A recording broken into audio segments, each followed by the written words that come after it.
Ya, kebijakan tarif pajak impor hingga 32% yang diterapkan Presiden Amerika Serikat Donald Trump ini diprediksi akan berdampak pada kelangsungan pabrik-pabrik yang selama ini melakukan ekspor ke negara adidaya, termasuk nasib buruh pabrik yang terancam PHK.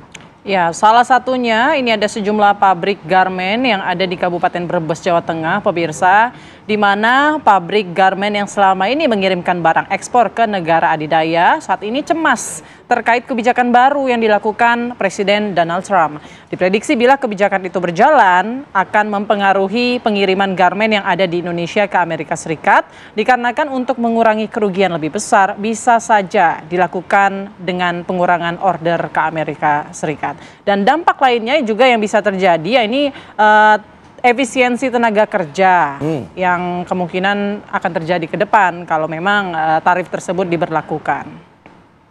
Oke, saya ingin melanjutkan yang terputus tadi dengan Mbak Dina ya. Mbak Dina, bagaimana tuh Mbak caranya kita melakukan upaya-upaya agar ada pelunakan lah ya? Karena kan kita ketahui tanggal 9 April ya, besok ya berarti besok. ya. Penerapan ini akan diberlakukan oleh Amerika Serikat. Gimana tuh Mbak Dina?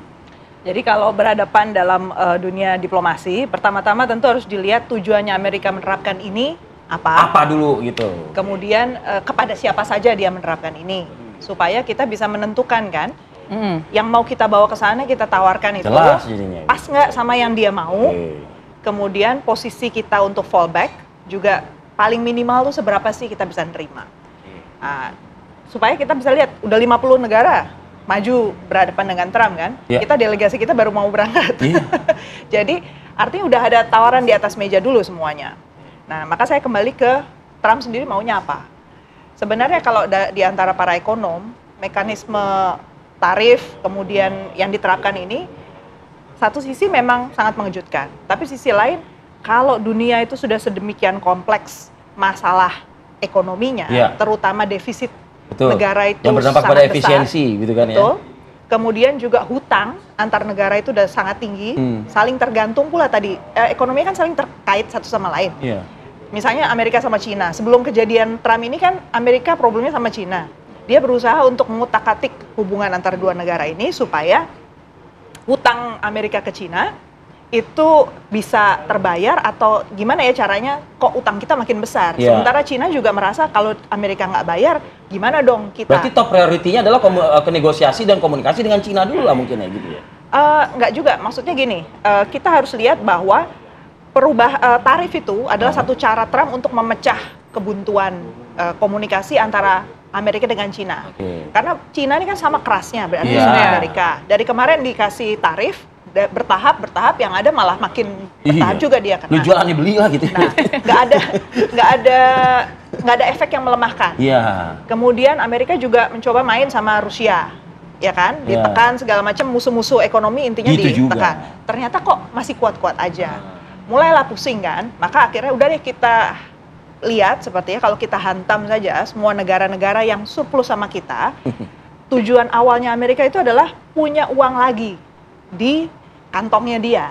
Ibaratnya kas negara itu harus diisi lagi. Jadi belum sampai ke produksi bahkan dia pikirannya.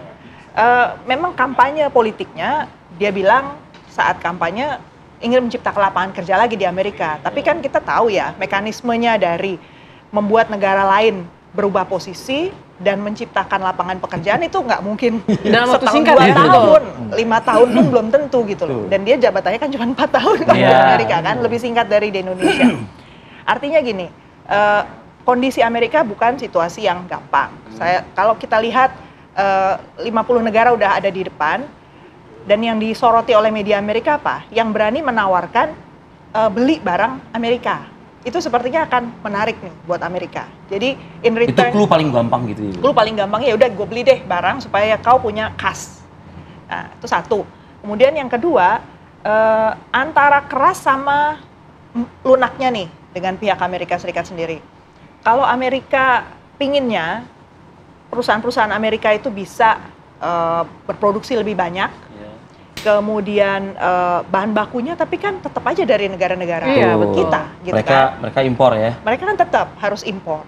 Kemudian tenaga kerja boleh dikatakan udah nggak di Amerika juga sebenarnya kan. Kalau mau diberdayakan lagi orang yang di Amerika, skillnya udah beda, preferensinya untuk pekerjaan juga sudah beda. Dan selera orang Amerika mungkin juga nggak ke situ gitu. Nah di situ titik yang bisa dinego berarti kan, itu nggak masuk akal.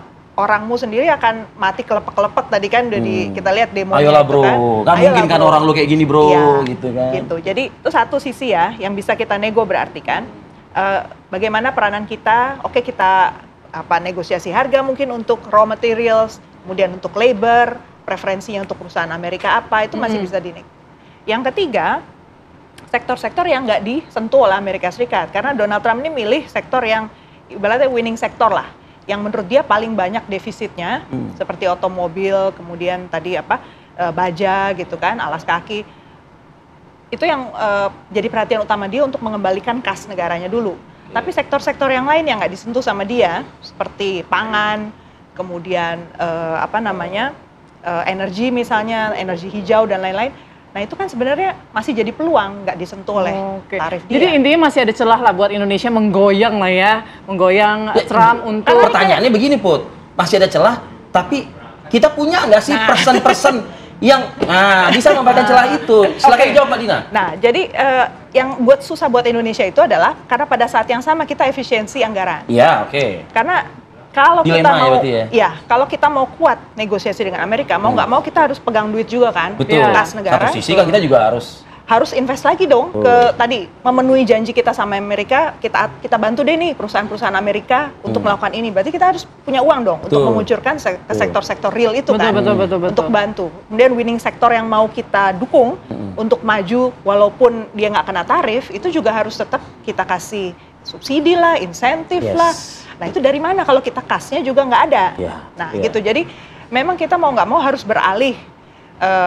Ini juga momentum kalau orang bilang ada tiba-tiba ada gempa gitu ya. Ya mau nggak mau kita harus mau pindah ke tempat yang lebih aman kan. Jangan tetap di tempat dengan posisi yang sekarang. Jadi mau nggak mau harus ada perubahan kebijakan yang cukup struktural. Oke, Mas Tauhid, ini WTO sendiri gimana sih, gerak nggak sih sebetulnya? Ya, dengan situasi ini otomatis ya WTO udah dilangkahi ya, sekian kali derajat langkahnya udah diambil kewenangannya gitu. Karena kan kalau dulu dianggap nggak ada lah gitu ya. Karena kalau dulu kita mau protes kan ngajuin ke WTO, surat resmi dan sebagainya beserta bukti. WTO bersidang setahun atau 2 tahun baru keputusan. Negara yang kita konflik itu baru mengikuti. Sekarang kan tanpa babi bu udah langsung. Dan Amerika juga bisa langsung kan, dia bisa statement keluar saja dari WTO gitu. Ya dia. Jadinya kan bilateral masing-masing gitu. Posisinya kan karena Amerika dominan, shareholder dalam WTO-nya itu dominan gitu. Jadi itu yang, dan dia juga berkontribusi dalam pendanaan WTO kan. Sehingga mau nggak mau ya sangat powerful begitu. Nah karena itu ini yang kemudian ya dikeluhkan oleh banyak negara termasuk Jepang, Uni Eropa. Tatanan reform perdagangan dunia sejak era katakanlah krisis 30-an, kemudian munculnya Bretton Woods, kemudian ada perdagangan bebas 94 dibangun, begitu itu kan menciptakan tadi fair trade gitu ya. Ya negara besar harusnya juga melihat negara berkembang kita, ya nggak mungkin tarifnya itu sama 0,0 ya, kita pasti akan cenderung kita tahu impor, ya gaya kepemimpinan Trump ini agak susah ya sebetulnya digoyang ya, tapi paling tidak kita harus ancang-ancang nih pengusaha, diversifikasi pasar apa yang mungkin bisa dilakukan agar kita nggak bergantung banget nih ekspor ke sana. Kalau kita lihat ya sebenarnya diversifikasi itu sangat memungkinkan begitu ya. Tetapi kita juga harus melihat karakteristik market yang sama di mana begitu ya. Kalau misalnya kita ekspor CPO ke Amerika besar, berarti kita sudah harus mulai memikirkan bagaimana peluang kita ke India, ke China maupun Uni Eropa yang kemudian memungkinkan gitu ya. Karena produk itu diterima di banyak negara ya. Tetapi misalnya untuk produk otomotif ya, produk elektrik dan sebagainya, mungkin kita agak berat ke pasar Uni Eropa, tapi Asia Tenggara memungkinkan. Tapi peluang transisi itu masalahnya nggak bisa dalam waktu cepat. Karena apa? Ini situasinya dihadapi bukan Indonesia saja. Semua negara mencoba untuk mengurangi ketergantungan impor. Begitu perluasan ekspor plus memperkuat dalam negerinya begitu ya. Karena kan misalnya negara lain ASEAN rata-rata di atas 20-30% posisi Amerika ya terhadap perdagangan mereka. itu terpukul begitu. Ini kan artinya mereka. Jadi rubah selera kita lah gitu. Iya rubah ya. Ya saya kira ya penting begitu ya untuk melihat kalau situasi begini harus ada apa namanya way out-nya. Memang ada misalnya ya kita tambahin saja defisit yang besar terhadap mereka, ditambah misalnya oke, kita impor memang dari Amerika migas ya. Ditambah impornya sehingga agak sedikit bisa berkurang defisitnya begitu. Tapi intinya memang mungkin sedikit kalau kita masalah belanja dari Amerika untuk menenangkan si Trump dulu ya. Jadi ada sesuatu lah deal yang kita kasih, apa trade off-nya ada. Catatan dari saya, jangan cuman barang konsumtif, barang yang habis pakai. Karena ini sebenarnya kesempatan bahwa ada tarif. Berarti biasanya kalau ada tarif, maka industri harusnya bisa hidup lagi. Iya, menggeliat kita lagi. selama ini kan mengalami deindustrialisasi nih.